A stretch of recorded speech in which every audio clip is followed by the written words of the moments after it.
5장 불러서는 505장 1절 3절 드리겠습니다. 505장 1절 3절.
우리 다 함께 묵상기도 하시고 기도를 하겠습니다.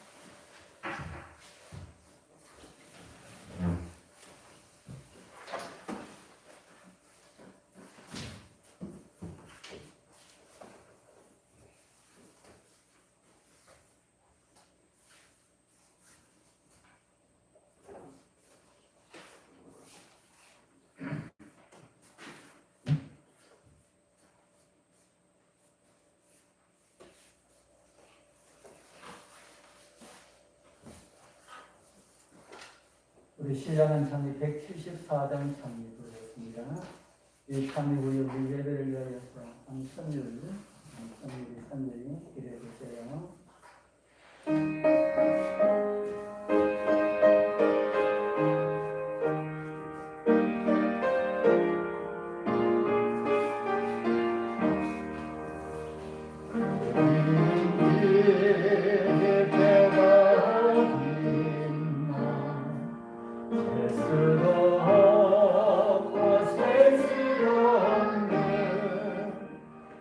하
맞이 오늘 적지만 하나님께서 교회에 성도님들 오시게 해주셔서 감사합니다. 그리고 오늘 장로님께서 설교를 하실 때 하나님께서 도와주셔서 장로님이 설교를 잘할 수 있도록 도와주세요. 그리고 아프신 장로님들도 빨리 낫게 도와주시고 오늘 교회에서 갈 때도 지켜보호 해주세요. 예수님 이름으로 기도합니다. 아멘.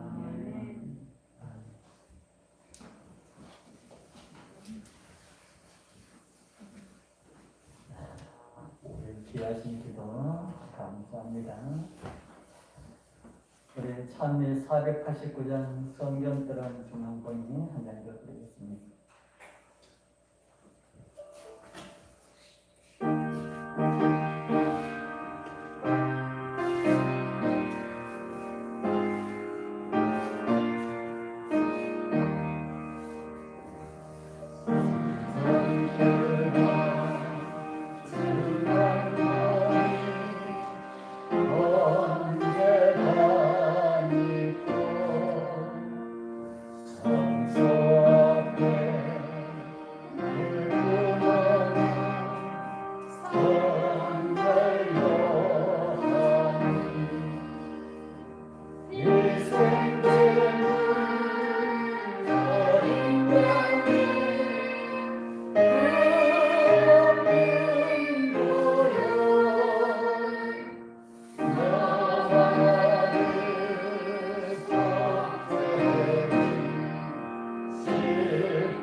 우리 성도님들 한 3일 가운데 성령 은혜 가운데 평안하셨습니까? 우리 하나님 말씀 출애굽기 26장에 있는 말씀을 같이 보겠습니다. 창세기 출애굽기 26장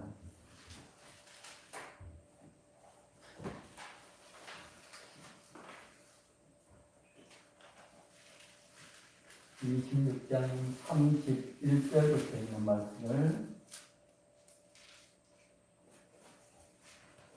31절에서 33절까지 있는 말씀을 같이 한번 읽어보겠습니다. 너는 출애굽기 26장 31절 우리 평상시에는 많이 안 찾는 성경절이죠.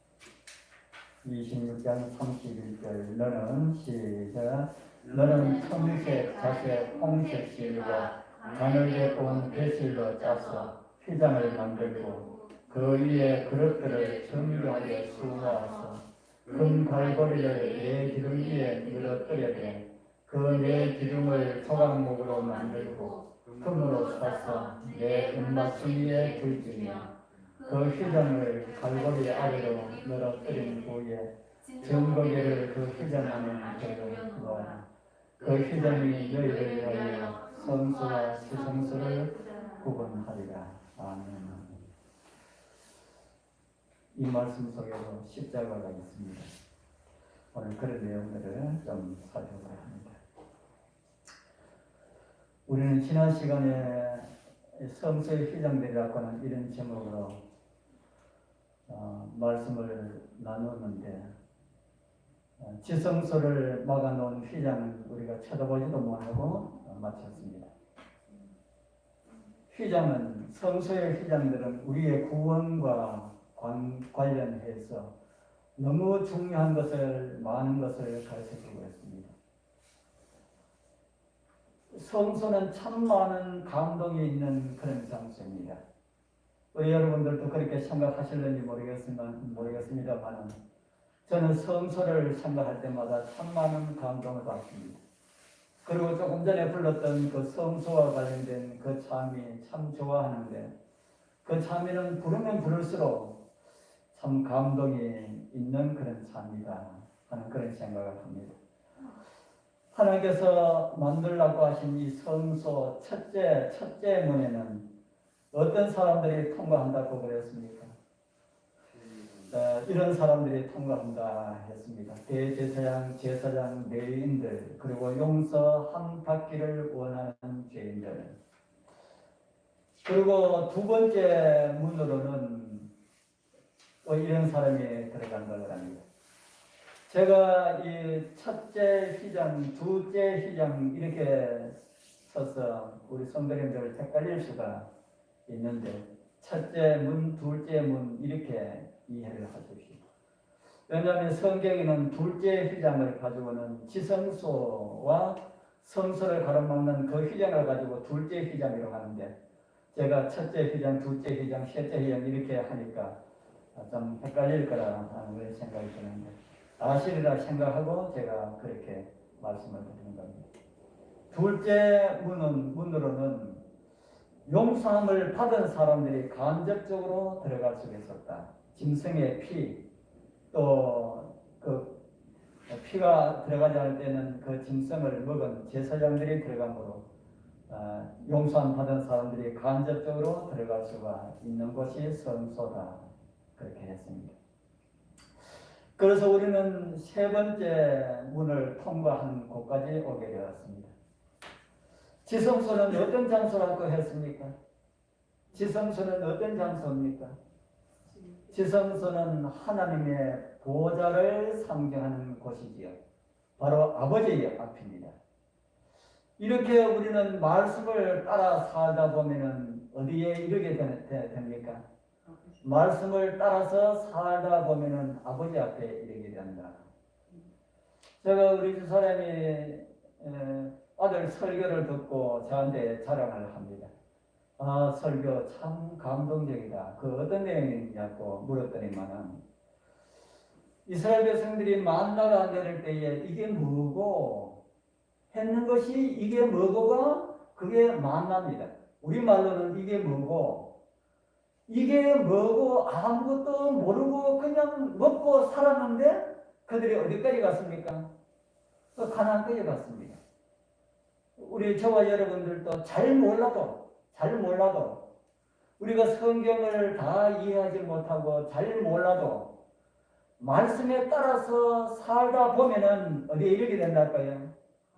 예, 가나안, 지성소까지 이르게 된다. 성소가 가르쳐주는 아버지 앞에 이르는 길, 성소가 가르쳐주는 아버지 앞에 이르는 길은 어떤 길이라는 그런 생각을 여러분 가집니까? 성소가 가르쳐주는 아버지 앞에 이르는 길, 어떤 길일까요? 저는 그것이 예수님의 마음이라는 생각이 듭니다. 다른 말로는 예수님의 정신을 가지고 산 사람들은 다 아버지 앞에 이르게 될 것이다. 그렇게 성경은 가르쳐 줍니까? 예수님의 정신은 어떤 정신일까요? 제가 말씀을 올리지는 않았지만 성경이 말하는 예수님의 정신은 살고자 하는 자는 죽고요, 죽고자 하는 자는 살리라. 그런 말씀 읽어보셨습니까? 나중에 기회 되면 또 그 말씀을 가지고 말씀드릴 그런 시간이 있으면 찾아서 또 올려드리도록 하겠습니다. 여러분들 자기를 내 구원받기 위하여서 노력을 해보십시오. 내 구원받기 위해서 노력하면은 어디로 가나 하면은 우리의 기대와 어긋난 곳으로 가게 됩니다. 그러면은 우리는 내 구원과 관계없이 살라는 말인가? 그게 아니지요. 하나님께서 구원받도록 해주신 구원받은 사람들은 자기를 잊어버리고 누구를 구원하기 위하여서요? 다른 사람을 구원하기 위하여서 심지어 자신은 멸망의 자리까지 이르는 그런 일이 있다 할지라도 제가 이 말씀은 말씀에 불순종하는 자리에 이르는 것을 말씀드리지 않습니다. 하나님의 말씀에 순종하면서 자기 자신은 정말 별로 좋지 못한 그런 지경에까지 이르게 된다 할지라도 내가 죽는 그런 경험을 한다 할지라도 다른 사람의 영혼을 구원하기 위하여서 그렇게 애쓰는 사람들은 그렇게 하다 보면은 어디에 가 있는 자신을 보게 될까요? 아버지 앞에 가 있는 자신을 보게 될 것이다. 이게 누구 정신이랄까요? 이게 예수님 정신입니다. 예수님 우리를 위하여서 자신을 주셨지 않습니까? 그런 마음으로 우리도 살아가게 되길 바랍니다. 오늘은 세 번째 문 성소에 있어서 둘째 휘장, 즉 성소와 지성소를 가로막은 그런 휘장을 우리 함께 살펴보면서 은혜를 마무리합니다. 이 휘장은 성소의 이 휘장은 지성소와 성소를 가르는 이런 휘장은 그 첫 번째로는 지성소와 성소를 가로막는 이런 역할도 하면서 어떤 역할을 하나 하면은 운반할 때는 법궤를 운반할 때는 법궤를 덮고 운반하도록 하였습니다. 그런 내용이 민수기 4장 5절에 기록되어 있습니다. 행진할 때는 아론과 그 아들들이 들어가서 간 막는 장을 걷어서 증거궤를 덮어라. 법궤를 운반할 때는 어떻게 운반하라고요? 법궤를 무엇으로 덮으라고요? 법궤를 둘째 휘장, 성소와 지성소를 가로막아 놓는 그 휘장을 제사장들이 들어가서 거기에 레위인들이 들어가서 걷는 거 아닙니다. 레위인들은 법궤를 보지를 못합니다. 제사장들이 들어가서 그것을 다 이렇게 걷어가지고 법궤를 덮어놓으면은 이제 고라 자손이 제사장들이 밖에까지 운반했는지는 모르겠습니다만 고라 자손이 가서 그 법궤 그 휘장으로 덮어놓은 그것을 들고 그렇게 운반을 했습니다. 그런데 여러분들 법궤는 무엇을 담는 용도로 사용되었습니까? 법궤 안에는 무엇이 있었다고 합니까? 법궤 안에는 십계명이 있었다고 그러죠. 십계명이 기록된 두 돌판이 있었습니다. 여러분들 십계명은 무엇에 대한 사본이라고 들으셨습니까? 하나님의 성품에 대한 사본이라고 들으셨습니까? 성경에 십계명은 하나님의 성품의 사본이다라는 말씀은 없습니다. 그런 말씀은 없지만은 우리는 성경에 기록된 여러 말씀들을 참조할 때에 그런 결론을 내릴 수가 있다. 그런 내용은 아마 이미 다 아시리라 믿습니다. 그런데 하나님의 성품을 잘 드러내신 분은 누구십니까? 하나님의 성품을 잘 드러내기 위하여서 이 땅에 오신 분이 계시죠. 그분이 누구십니까? 예수 그리스도시죠. 예수님은 어떤 분이십니까? 그분이 사람 되어서 이 땅에 오시기 전에는 천사였습니까? 하나님이셨습니까? 예수님께서 이 땅에 사람 되어 오시기 전에 그분은 우리가 잘 아는 빌립보에 우리가 이런 말씀을 읽을 수가 있죠. 우리가 너무 잘 아는 말씀이지만 우리 같이 한번 읽어보겠습니다. 너희 안에 시작. 너희 안에 이 마음을 품으라. 곧 그리스도 예수의 마음이 그는 근본 하나님의 본체시나 하나님과 동등됨을 취할 것으로 여기지 아니하시고 오히려 자기를 비어 종의 형체를 가져 사람들과 같이 되었고 사람의 모양으로 나타나셨으니 자기를 낮추시고 죽기까지 걱정하셨으니 곧 십자가에 죽으시리라. 아멘. 예수님의 정신이 이런 거 우리 조금 전에 제가 말씀을 드렸죠. 이런 정신으로 우리도 살자. 예수님께서 이 땅에 오시기 전에는 누구시라고요? 하나님의 본체의 형상. 다른 말로는 하나님과 동등 되신 분, 하나님과 같은 분, 이런 분이셨다. 법궤 위에 뚜껑을 뭐라고 한다고 그랬습니까? 법궤 위에 뚜껑. 우리 다음에 이제 속죄소와 관련된 말씀도 우리가 함께 나누게 될 것인데, 법궤 위에 뚜껑을 속죄소라고 하는데 속죄소의 의미가 무엇입니까? 누구의 죄를 속죄하는 것이라는 말씀입니까? 법궤 위에 뚜껑은 누구의 죄를 속죄하는 거냐? 저와 여러분들의 죄를 속죄하는 그런 곳이다. 우리의 죄를 속죄하는 것이다. 다른 말로 한다면 성소의 뜰에 무엇과 같은 역할을 한다는 말씀인 것처럼 그렇게 들립니까? 성소 뜰에 어떤 역할이 우리의 죄를 거기에 해결해주는 성소 뜰의 장소가 그런 장소가 있지 않습니까? 어떤 장소입니까? 성소 뜰에 무엇이 우리의 죄를 해결해 줍니까? 무엇이 거기에 죄인이 양을 가지고 성소 안에 들어가면은 그 죄인의 죄를 어떻게 해결합니까? 그 양을 잡아서 어디에 불을 피웁니까? 번제단에서 불을 피우죠. 그래서 번제단에서 그 타는 제물과 함께 그 죄인의 죄는 용상을 받는 그게 십자가와 같은 곳이라고 우리는 이해를 하고 있지요. 바로 지성소 안에 속죄소는 그와 같은 그런 일을 한다는 것이죠. 십자가를 통하여서 우리의 죄의 용서를 받는 그런 것을 가르쳐주는 것이 번제단이고 속죄소다. 그렇게 성서는 우리에게 가르쳐주고 있습니다. 속죄소 또 다른 말로는 시은자라고 하지요. 시은자. 이 시은자는 예수님께서 어떻게 하심으로 이루어질 수가 있는 그런 일이었습니까? 하나님이 사람 되심으로 이루어질 수가 있는 그런 일이었다. 이제 그 법궤를 덮고 운반되었던 그 휘장은 또 누구를 상징한다 그랬습니까? 히브리서 10장 20절.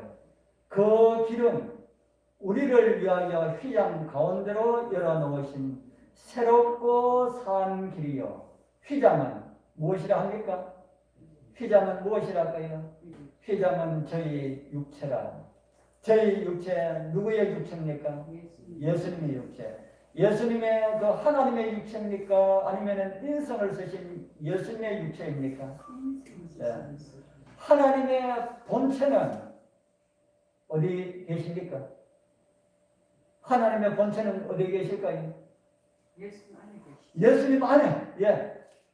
하나님의 본체를 예수님의 육체 가운데 숨기시고 우리 중에 오셔서 사신 분이 예수 그리스도셨다. 그렇기 때문에 그분은 하나님이시면서 사람이신 분이시다.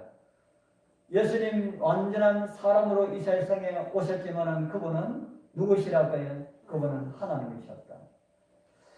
하나님을 마음에 이렇게 숨기시고 사람으로 포장을 해서 이 땅에 오신 분이 예수님이시다. 바로 그런 모습을 광야에 이스라엘 백성들이 법궤를 운반할 때마다 그런 모습을 우리에게 보여주고 있다는 겁니다. 지성소의 법궤를 통하여서 법궤를 이동하는 방법을 통하여서 우리에게 보여주고 있다는 것이죠.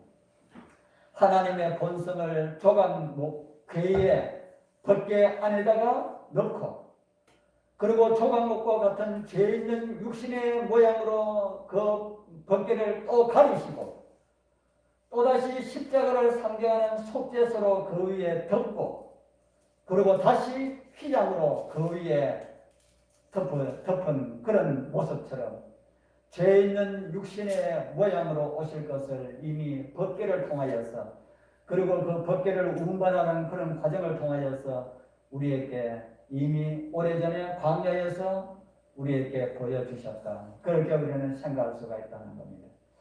그렇게 가리고 덮고 또 덮고 그렇게 오셨기 때문에 사람들은 그분을 알아볼 수가 없었다. 말씀 아니면 알아볼 수가 없었다는 것이죠. 지성소를 가리는 휘장이 예수 그리스도의 그러한 사역의 한 면을 우리에게 보여주고 있다. 정언의 말씀에 보면은 가시떨기에 나타난 하나님의 영광을 언급한 후에 이런 말씀을 기록한 내용을 우리에게 보여줍니다. 히브리서 23절입니다. 하나님의 영광이 억제되고 그의 위엄이 가려진 것은 유한한 인간의 연약한 시력으로 그것을 볼 수 있도록 하기 위함이었다. 하나님의 위엄이 이렇게 다 가려지고 그렇게 한 것은 우리의 눈으로 볼 수 있는 우리의 눈높이에 맞춰서 그렇게 오셨다. 이와 같이 그리스도께서도 우리의 낮은 몸, 곧 사람의 형체로 오실 것이었다. 세상 사람의 눈으로 볼 때에 그분에게는 흠모할 만한 아름다움이 없었다. 그러나 그분은 성육신 하신 하나님, 하늘과 땅의 빛이셨다. 그분의 영광이 가려지고 그분의 위대하심과 위엄이 감추어진 것은 그분이 슬픔과 시험에 처한 인간에게 가까이 나아가기 위함이었다. 덮고 또 덮고 또 덮어서 오신 것은 그렇게 오시지 않으면 우리와 함께 하실 수가 없었기 때문에 그렇게 오셨다는 겁니다. 그런데 많은 사람들은 예수님께서 그렇게 오시기 때문에 비아냥 그랬지요. 몰라서 그렇다고 생각해야 되겠지요. 그렇게 오셔서 죄 많은 우리들이 하나님을 가까이 할 수 있도록 해주셨다는 이 사실이 얼마나 감사합니까? 요즘 우리 기도력 참 좋지요. 기도 읽을 때마다 참 많은 그런 감동을 받습니다. 휘장에 달려있는 모습을 통해서 우리 예수 그리스도를 좀 조명해 보겠습니다. 우측 것은 그 날개가 펴서 날개를 이렇게 해 있는 곳은 지성소와 성소를 가로막은 휘장이고요. 그 옆에 것은 첫째 성소 출입문입니다. 이런 휘장들은 기둥에 그냥 이렇게 붙여놨을까요? 아니면은 뭐 이렇게 고리를 만들어 가지고 걸어놨을까요? 어떻게 해놨을까요? 출애굽기 26장 32절에서 33절까지 보면은 그런 내용이 있습니다. 금 갈고리로 네 기둥 위에 들이우되 그 네 기둥을 조각목으로 만들고 어떻게 달려있다고 합니까? 이 휘장에 그게 기둥에 네 기둥에 어떻게 달려있다고 하죠? 금 갈고리에 달려있다. 금 갈고리에 달려있다면 휘장에 어떻게 해야 됩니까? 휘장을 뚫어야 되지요. 실방의 휘장에 구멍을 내려머니 금 갈고리를 끼워가지고 달 수가 있습니다. 구주와 성자 347쪽에 보면 이런 말씀이 있습니다. 건물은 금으로 산 기둥에서 드리워진 화려하고 아름다운 휘장으로 두 칸으로 나누어졌고 이와 비슷한 휘장이 첫째 칸의 입구를 막고 있었다. 이 말씀에는 성소 출입구에 있는 휘장과 지성소 출입구의 휘장이 좀 비슷하다고 그렇게 우리에게 가르쳐주고 있습니다. 이 휘장들은 다 금 기둥에 달려 있었다. 금 갈고리로 네 기둥에다가 이렇게 달려 있었다는 겁니다. 이것은 무엇에 대한 상징일까요? 요한복음 19장 18절에 이런 말씀이 있습니다. 같이 한번 읽어보겠습니다. 저희가 거기서 예수를 십자가에 못 박을세 다른 두 사람도 그와 함께 좌우편에 못 박으니 예수는 가운데 있더라. 성경에는 예수님께서 어디에 못 박혔는지 그 기록이 없습니다. 예수님께서 어디에 못이 박혔을까요? 예수님께서 어디에 못이 박혔어요? 손과 발에 못이 박혔다고 그렇게 우리는 알고 있습니다. 성경에는 그런 내용이 없어요. 그런데 알 수 있는 길은 있습니다. 예수님께서 부활하신 후에 손에 무엇이 있는 것을 제자들이 봤습니까?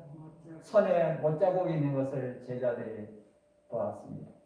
그리고 요한을 통하여서 계시록에 나타난 예수님의 모습은 그 발이 풀무에 단련된 빛난 주석 같은 그런 발로 나오고 주님의 발이 고난을 받으신 그런 모습을 우리에게 보여주고 있습니다.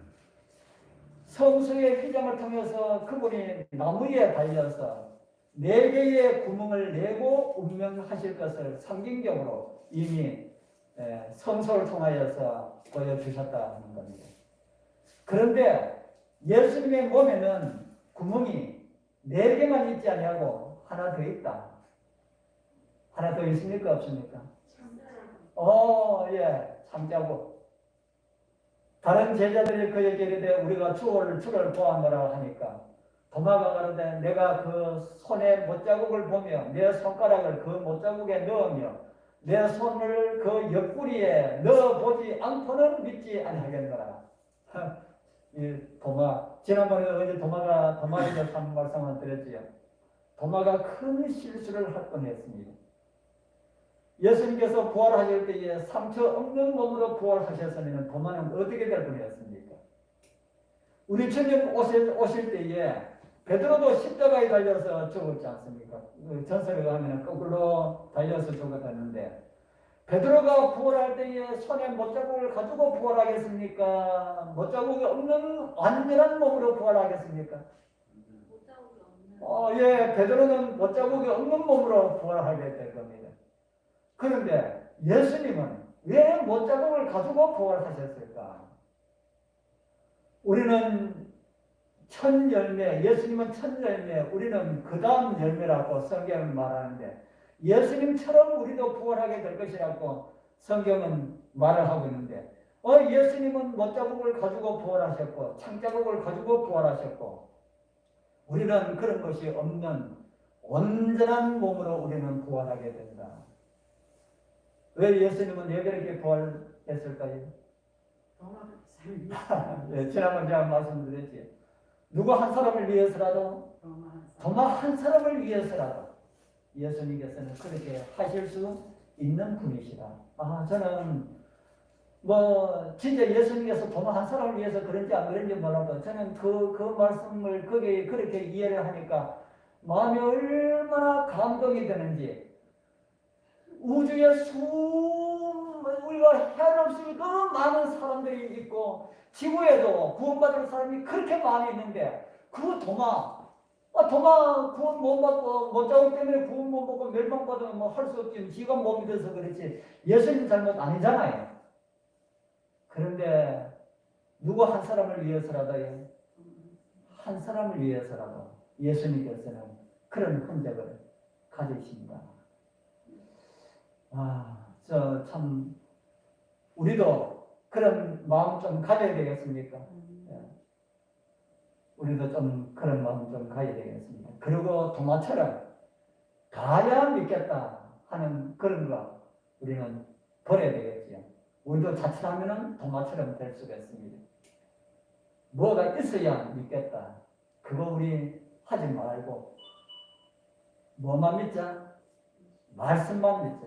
말씀에 기록되었으되 그것만 있으면 되지 않습니까? 말씀만 믿자. 표적도 우리의 믿음의 기준이 될 수가 없습니다. 어떤 이적도 우리의 믿음의 기준이 될 수가 없습니다. 우리의 믿음의 기준은 오직 말씀, 기록된 말씀이기 때문에 믿는 우리 성도님들 다 되길 바랍니다. 주님께서 우리를 구속하신 그 기념으로 예수님의 몸에 죄의 결과로 인한 흔적은 영원히 가질 것이라고 성경은 우리에게 가르쳐주고 있습니다. 그래서 우리는 이런 말씀을 읽어볼 수가 있죠. 스가랴 13장 6절 같이 한번 읽어볼까요? 혹이 시작. 혹이 그에게 묻기를 내 두 팔 사이에 상처는 어찌냐 하면 대답하기를 이는 나의 친구의 집에서 받은 상처라 하여. 이 말씀은 무슨 말씀입니까? 하늘에서 죄를 알지 못하는 우주 거민들이 예수님 몸에 상처를 봅니다. 아니 주님 그 손에 그 자국은 어찌 된 겁니까? 아니 옆구리에 그 자국은 어찌 된 겁니까? 이런 질문을 받을 때에 예수님께서 뭐라 한다고요? 너의 친구 집에서 받은 상처라. 우주에서도 우리는 누구의 친구가 된다는 겁니까? 우리는 예수님의 친구가 되고 예수님의 형제가 될 것임을 성경은 우리에게 가르쳐 주고 있으니까 얼마나 황송합니까? 예수님 몸에 하나 더 있는 구멍에 대하여 말씀하다가 이렇게 나왔습니다. 황금나무에 달린 휘장은 구멍이 4개뿐인데 왜 예수님은 한 개 더 있을까 하는 겁니다. 휘장에 그 하나 더 있는 구멍을 한번 찾아봐야 되겠죠. 예수님 옆구리에 구멍이 나던 그 순간 성소에는 이런 일이 벌어졌습니다. 마태복음 27장 51절 이에 성소 휘장이 어디에서부터요? 위로부터 아래까지 찢어져 둘이 되고 이곳이 하나는 이 성소 휘장은 지성소와 성소를 가로막은 그런 휘장이었습니다. 성소 휘장은 잘 찢어지도록 짰을까요? 아주 단단하게 짰을까요? 성소 휘장은 엄청나게 단단하게 그렇게 짜여져 있었을 겁니다. 잘 찢어지지 않는다는 겁니다. 사람이 찢으려고 해도 일부러 찢으려 해도 잘 찢어지지 않도록 그렇게 만들었다. 그런데 그 휘장이 예수님께서 십자가 상에서 다 이뤘다라고 이렇게 소리 지르는 그 순간 예수님께서 고개를 떨구시는 그 순간 어떻게 되었다고요? 아래서부터가 아닌 위에서부터 찢어졌다. 이런 것은 하나님에 의하여서 찢어진 것이라고 우리는 그렇게 이해할 수가 있지. 예수님 옆구리에 구멍이 나심으로 죄인이 아버지께로 나아갈 수 있는 그런 길을 열어주셨다. 그런 것을 성소의 휘장이 우리에게 가르쳐주고 있다는 겁니다. 양의 피가 아닌 예수 그리스도의 보혈로 누구든지 어디로 갈 수 있겠다고요? 누구든지 아버지께로 갈 수 있는 그런 길을 열어놓으셨다. 예수님을 상징하는 양의 죽음은 그것을 드린 자들의 죄만 용서함을 받을 수 있었지만 예수 그리스도께서는 유대인만 아닌 모든 믿는 사람들을 위한 그런 희생제물이 되심으로 온 세상이 예수님을 믿음으로 구원받을 수 있는 그런 길을 열어놓으셨다. 그렇게 성경은 우리에게 가르쳐주고 있지요. 그리고 그 휘장은 어디로 가는 길을 열어놓았다 그럽니까? 히브리서 10장 19절에서 20절 그러므로 형제들아 우리가 예수의 피를 힘입어 성소에 들어갈 담력을 얻었나니 그 길은 우리를 위하여 휘장 가운데로 열어놓으신 새롭고 산 길이요. 예수의 피를 힘입어 어디로 들어갈 담력을 얻었다고요? 성소로 들어갈 담력을 얻었다. 이곳에 말하는 성소는 지성소임을 우리가 잘 아시죠. 그 길은 우리를 위하여 휘장 가운데로 열어놓으신 그런 길이다. 어디서 어디로 들어가는 길입니까? 성소에서 지성소로 들어가는 길. 성소에서 지성소로 들어가는 그런 길이 열렸다고 성경은 우리에게 가르쳐주고 있습니다. 이제 다시 성소 문에 대해서 조금 살펴보겠습니다. 성소 뜰에는 누가 들어갈 수 있다까요? 성소 뜰에는 대제사장과 제사장들 그리고 레위인들 또 죄인이라고 생각하고 용서받기를 원하는 사람들이 양을 가지고 성소 뜰로 나아갔습니다. 둘째 문 성소 안으로는 어떤 사람이 들어갈 수가 있다 했습니까? 대제사장과 제사장들 그리고 죄인들은 간접적으로 들어갔다고 했지요. 그런데 우리는 다 제사장들이라고 성경은 말을 하고 있습니다. 지성소에는 누가 들어갔습니까? 대제사장이 그것도 얼마에 한 번씩 들어갔습니까? 1년에 한 번씩 들어갔지요. 아버지 보좌 앞에 가는 것이 참 힘듭니까? 쉽습니까? 제사장들이 그 성수 봉사를 통해서 보면은 아버지 앞에 가는 것이 참 쉬운 것 같습니까? 힘든 것 같습니까? 어떻게 해야 도달할 수 있는 길이라고 성경은 말합니까? 아까 제가 말씀드렸지요. 예수님의 정신을 가지고 살아가는 사람들에게는 너무나 쉬운 길이고 그게 아니고 내가 구원받기 위해서 어떤 노력으로 이렇게 하려고 하면 도저히 갈 수가 없는 그런 길이 아버지 보좌 앞이다. 나의 구원이 아닌 다른 사람을 구원하기 위하여서 살아가는 그런 사람들이 아버지 앞에 서게 될 것임을 성소는 우리에게 보여주겠다 하는 겁니다. 성소뜰 입구에서 지성소까지 시간은 얼마나 걸렸습니까? 제사장이 성소뜰에서 지성소까지 가는 시간이 얼마나 걸렸습니까? 1년에 한 번씩 지성소에 들어가죠. 우리가 왕의 보좌까지 가는 시간은 얼마나 걸립니까? 우리가 왕의 보좌까지 가는 시간은 얼마나 걸릴까요? 우리 평생입니다. 평생. 그래서 미리 우리는 왕의 보좌 앞에 설 수가 있도록 해주셨습니다. 무엇을 통해서요?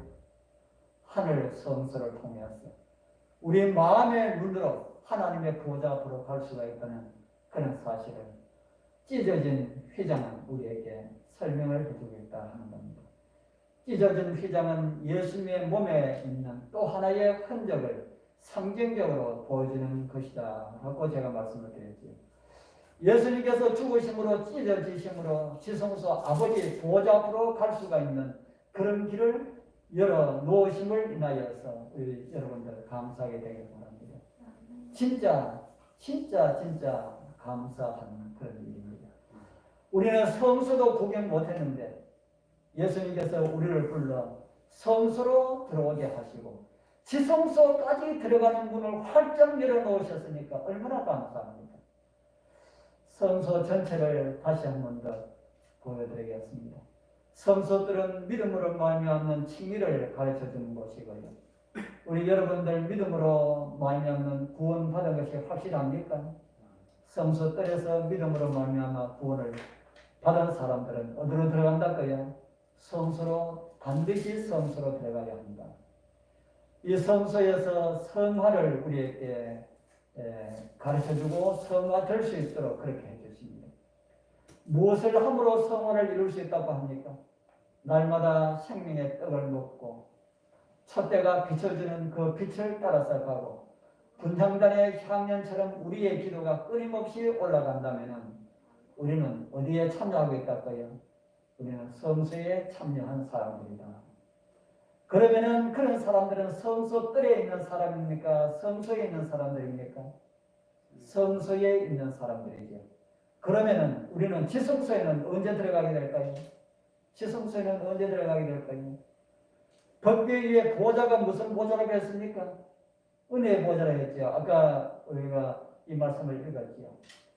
이 말씀은 은혜의 보좌 앞에 나중에 나가게 될 것이라는 말씀이 아닙니다. 언제 나가라 합니까? 지금 나가라. 지금 나가라. 하늘 지성소로 언제 나가라고요? 지금 나가라.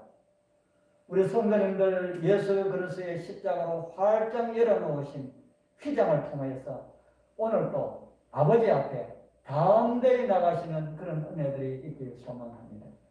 주님 십자가 이후로 성소와 지성소의 칸막이가 사라졌습니다.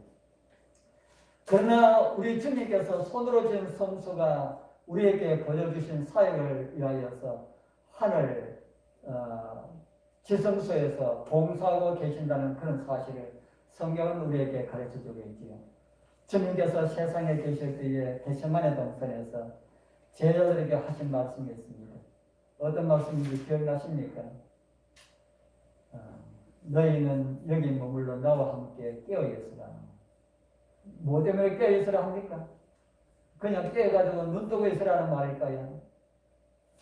그래서 예수님께서 기도하고 오시니까 또 졸고 있지요. 그래서 또다시 이런 말씀합니다. 시험에 들지 않게 깨어있어 뭐 하랄까요? 기도하라. 기도하라. 깨어있으라는 말이 그냥 깨어있으라는 말이 아니고 기도하고 있으라라는 그런 말씀입니다. 우리는 요한복음 17장의 기도를 대제사장의 기도라고 합니다. 그 기도를 어디서 들었는지 잘 모릅니다. 저는 아마 17장의 이 기도가 그 겟세마네 동산에서 드린 기도가 아닐까 그렇게 생각합니다.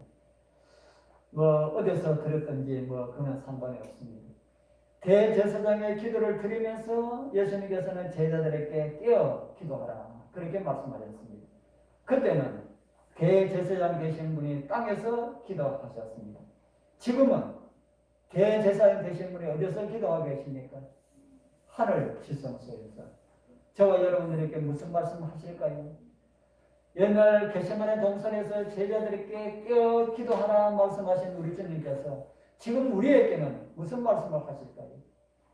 깨어 기도하라라는 말씀을 하지 않을까요? 예수님과 함께 깨어서 기도하는 사람들이 하늘 지성소에 참여하는 사람들이다. 저는 그렇게 이해를 하고 있습니다. 다른 의견도 있으리라 그렇게 생각합니다. 기도는 우리가 잘 아는 대로 기도하는 마음으로 살아야 매일매일 우리는 기도를 원하지 않습니까? 그래서 지성소는 기도를 통하여서 영화롭게 되는 사람들, 그 영화를 가르쳐주는 곳이다. 그리스도와 같은 몸으로 변화되는 사람들이 하늘에 함께 할 것이라는 것을 지성소는 우리에게 가르쳐주고 있습니다. 그런 사람들이 하늘에 참여하게 될 것이다. 지금은 성소 뜰에 머물러 있는 시간이 아닙니다. 성소에서 떡을 먹고 빛에 참여하고 향연에 참여하는 그것으로 만족하고 있어서도 안 됩니다. 물론 그 일도 우리는 하여야 되지만은 지성소에 주님의 기도에 우리는 동참하고 있어야 한다. 그것이 지성소의 경험입니다. 지성소의 주님의 기도에 우리도 동참해야 한다. 무슨 기도를 드려야 할까요? 주님께서 어떤 기도를 드리고 있을까요? 세상의 구원을 위하여서 우리는 기도해야 합니다. 장유 지역에 죽어가는 영혼들을 위하여서, 우리 사랑하는 가족들을 위하여서, 우리 사랑하는 교회를 위하여서, 우리 이웃을 위하여서, 그리고 나아가서 이 한국을 위하여서, 세계를 위하여서 우리는 품고 그렇게 기도하는 그들이 예수님의 기도에 동참하는 사람들이다. 저는 그렇게 믿습니다. 나의 가족과 나의 형제들, 우리 모두를 위하여서, 또 우리 김해 전 지역을 위하여서 우리가 함께 기도하면서 주님의 기도에 동참했다가 우리 주님 지성소 문을 여시고 나오시는 그 순간이 무슨 순간입니까? 그 순간이 예수님의 재림의 순간이 아닙니까? 우리 그날 그 순간에 우리가 함께 기도하고 있다가 우리 주님 나오실 때에 그 주님을 기쁨으로 영접하는 우리 모두가 되기를 축복합니다. 우리 개인기도 좀 드리도록 하겠습니다. 우리 올려놓은 기도 내용대로 우리 한 3분씩 개인기도 좀 드리도록 하겠습니다.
332장 참여하겠습니다.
우리 주님께서 가르쳐 주신 기도를 마치겠습니다.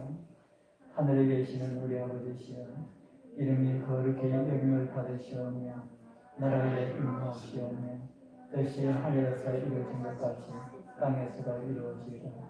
오늘날 우리에게 일용할 양식을 주옵시고 우리가 우리에게 죄 지은 자를 사하여 준 것 같이 우리 죄를 사하여 주옵시고 우리를 시험에 들게 하지 마옵시며 다만 악에서 구하옵소서. 나라와 권세와 영광이 아버지께 영원히 있사옵나이다. 아멘.